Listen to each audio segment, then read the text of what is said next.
So I wanted to talk a little bit about the easy run, the 30-minute run, the jog. It's a run that can be done anywhere at any time. I am getting over a cold, and it's the only run I've been doing for several weeks now. You just jog, and I'm talking slow. For me, it's like 10-minute mile, and it still benefits your aerobic system. It benefits your endurance.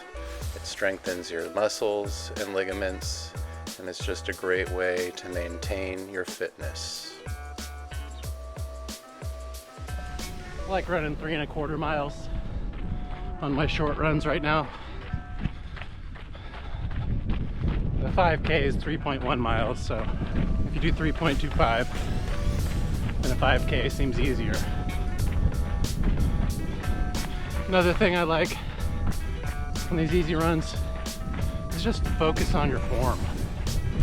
Gives you some time to think about your form. Picture yourself running.